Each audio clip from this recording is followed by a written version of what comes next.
Hello everyone, welcome back to my channel. आज हम discuss करेंगे इकोनॉमिक कंसेप्ट्स एंड टर्मिनोलॉजीज, जिसमें हम डिस्कस करते हैं about some very important terms about economics, about Indian economy, about macro economics. So let's start the video. The very first term जो हम discuss करेंगे वो है एल एम शेड्यूल।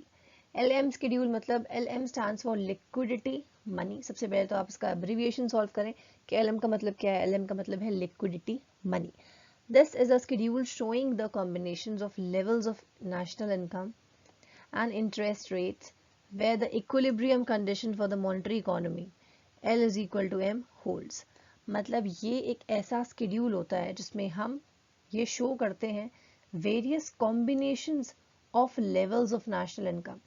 ठीक है, national income के बहुत सारे combination plus interest rate जो economy में चल रहा है और कहाँ पर इक्विलिब्रियम है, where the demand and supply are matching each other for the money की रिक्वायरमेंट कहाँ पे है, मनी की अवेलेबिलिटी कहाँ पे है, वो एग्जैक्टली मैच करना। एल एन एम होल्ड्स मतलब जहाँ पर liquidity is equal to money equivalent होना चाहिए। Then comes local area bank announced in the union budget 1996 to 1997। Union budget में अनाउंस किया गया था 1996 की यूनियन बजट में to ensure a focused savings and credit mobilization by defining a clear boundary of operation. The local area bank operates to a narrow geographical area of 3 contiguous districts. The private sector is allowed entry in the segment.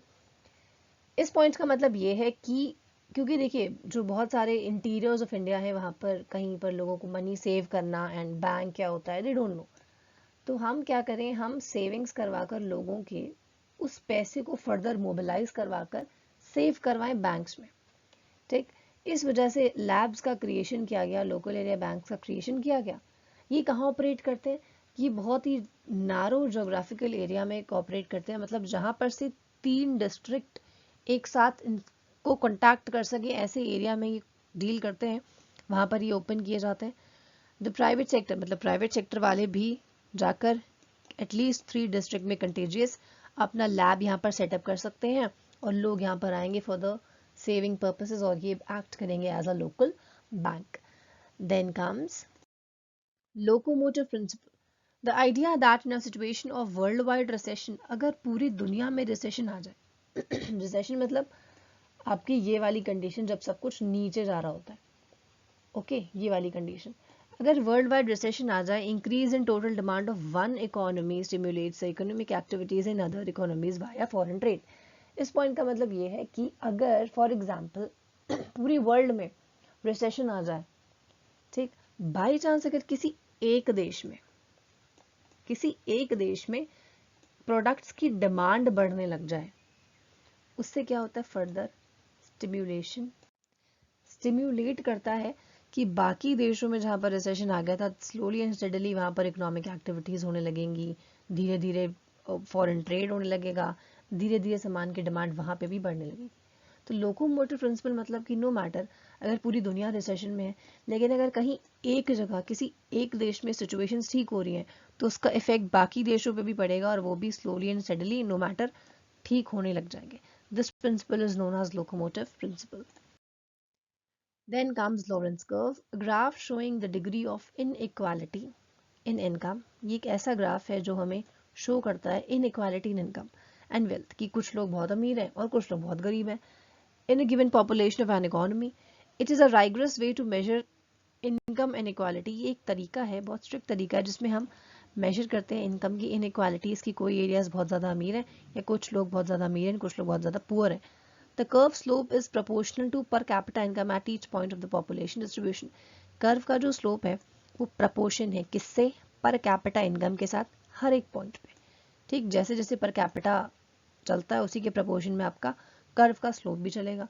In case of complete income inequality, अगर किसी भी देश में income में कोई inequality नहीं है, सब बराबर है मनी के हिसाब से, there is complete income equality, तो Lorenz curve will be straight line. तो कर्व कैसा बनेगा, just like a straight line with greater curvature and inequality rises proportionally. और अगर इनइक्वालिटी राइज है तो फिर उसका ग्रेट कर्वेचर मतलब वो मूव कर सकता है, कर्व्स हो सकते हैं उसमें। In case of no inequality straight line में रहेगा। This is all about Lorenz curve. Then comes letter of undertaking, LOU is a kind of guarantee, एक तरीके की गारंटी है, एक तरीके का प्रॉमिस है which is given by LOU issuing bank, जो बैंक इशू कर रहा है उसके बीच में, एंड अबाउट एनी फर्म जिसके लिए वो इशू किया जा रहा है। फॉर एग्जाम्पल, मैं एक बैंक हूँ और आप एक कोई फर्म है, ठीक। अगर आपको चाहिए लेटर ऑफ अंडरटेकिंग तो मैं आपके लिए एक लेटर ऑफ अंडरटेकिंग या गारंटी या एक प्रॉमिस, एक तरीके का सर्टिफिकेट इशू कर सकती हूँ जिसपे ये मेंशन होगा अबाउट योर क्रेडिट वर्दीनेस, कि अगर आप किसी से उधार ले लेते हैं तो आपकी क्रेडिट वर्दीनेस कैसी है। बाय शोइंग द LOU, अगर आपने LOU दिखाया बीइंग अ फर्म, तो आप किसी भी बैंक से इंडिया के ही नहीं, इंडिया के बाहर भी पैसे बोरो कर सकते हैं, ठीक। लेटर ऑफ अंडरटेकिंग इसे कहते हैं कि मैंने एज अ बैंक आपके लिए इशू कर दिया कि ठीक है ये लो, आप जाइए, अब आप बोरो कर सकते हैं। तो आपको इंडिया के बाहर भी अगर किसी से पैसे चाहिए तो आप वो LOU दिखा के पैसे ले सकते हैं अगर आपको एक कंपनी है तो। इन case of any default in the payment, for example अगर आपने लेटर ऑफ अंडरटेकिंग दिखाकर अमेरिका के किसी बैंक से लोन ले लिया लेकिन आप उसका रीपेमेंट नहीं कर पाए, इन केस ऑफ रीपेमेंट में डिफॉल्ट हो गया, द बैंक और the financial institution compensates the lending body, तो फिर मैं, क्योंकि मैंने आपको LOU इशू करके दिया था और आप उसको पे ऑफ नहीं कर पाए, तो मैं रिस्पॉन्सिबल होंगी और मैं जाकर उस अमेरिका के बैंक को पैसे दूंगी अगर आप उसके पैसे वापस नहीं दे पाए। This term came in news by February 2018, ये टर्म न्यूज़ में आया था फरवरी 2018 में इन ए फाइनेंशियल फ्रॉड, जब पंजाब नेशनल बैंक के साथ एक फ्रॉड हुआ था तब ये टर्म न्यूज़ में आया था। So thank you everyone for watching the video. This is it for today. If you really like the content, you can share, like, subscribe the channel. You can join me on Facebook. You can join me on Telegram for all notes. Thank you again for watching and may God bless you.